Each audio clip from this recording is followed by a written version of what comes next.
बस आता खूप झालं. आता मी एक डिसिजन घेणार आहे. कोणता तो डिसिजन ते बघण्यासाठी ब्लॉग पूर्ण बघा. तर स्वागतम मंडळी. पहिले पाणी पिऊन घेऊ. सकाळी सकाळी पाणी पिलेलं चांगलं राहतं, डोकं चालतं.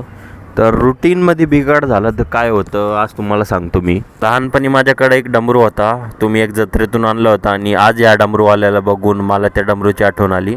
नॉस्टॅल्जिया. बरं, डमरू बाजूला ठेवू. पॉईंटवर येतो. 10वीच्या आधी मी जेव्हा शाळेत होतो तेव्हा माझं रुटीन चांगलं होतं, एकदम एक्झरसाईज करायचो. पण आता एकदम खालावलं आहे, ज्याच्यामुळं मला परिणाम पण जाणवते माझ्या शरीरामध्ये. कोणते ते परिणाम? सगळ्यात मोठा आणि विजिबल परिणाम ढेरी. कारण की एक्झरसाईज सुटल्यावर हाच एक मोठं संकट राहत सगळ्यांसमोर आणि त्यासाठी मी डिसिजन घेतला आहे की जिम लावू. बरं, जिमचं नंतर बघू. पहिले मला मम्मीला मंदिरात हे पुस्तक देऊन यायचं आहे आणि माझी मीटिंग पण लगेच सुरू होणार आहे. धर्मसंकट आलं आहे. टळलं बाबा संकट. जस्ट आत्ता मीटिंग झाली आणि बसलो. मग मला आठवलं मंदिरात जायचं होतं आणि आलो मंदिरात.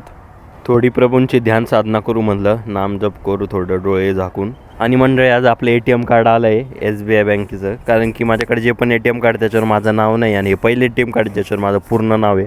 आणि मी प्रभूंचा फोटो याच्यासाठी ठेवला आहे कारण की काही पण झालं, फोटोला बघून सगळं टेन्शन, सगळं जे पीडा राहते सगळी निघून जाते. आणि ही अनुभव घेण्याची गोष्ट आहे. थोडा पॉवर नॅप घेऊ म्हणलं आणि झाली बरं का, मस्त चार्जिंग झाली. आणि संध्याकाळी EOD मीटिंग अटेंड करत होतो.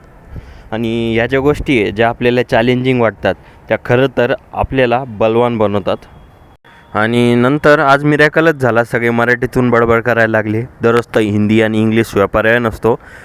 काय माहिती का बरं, मजा वाटलं, पण चांगलं वाटलं. सगळे मराठीत बोलत होते, इवन मॅनेजर पण. आणि मग थोडं थंड पाणी पिऊ म्हणलं कारण की उन्हाळ्यात थंड पाण्याशिवाय पर्याय नाही. आणि नंतर ॲज ऑलवेज गच्चीवर आलो. आणि गच्चीवर आल्यानंतर थोडा विचार केला. म्हणलं आपलं जीवन एकसारखं राहतच नाही, अप डाऊन चालूच राहते. कधी जास्त डाऊन झालं तर कधी एकदम हे नाही व्हायचं की अरे यार असं कावर होतं आहे. कारण की अप डाऊन चालूच राहते. जीवन चालू आहे तर अप डाऊन चालूच आहे. कधी डाऊन नाही राहत सगळ्या वेळ आणि कधी अप नाही राहत, चालूच राहतं. ते कंटिन्यू प्रोसेस आहे. बरं, आपली पण ब्लॉगिंग प्रोसेस इथे एंड करू. तर हसा, खेळा आणि जगा गाईज. बाय.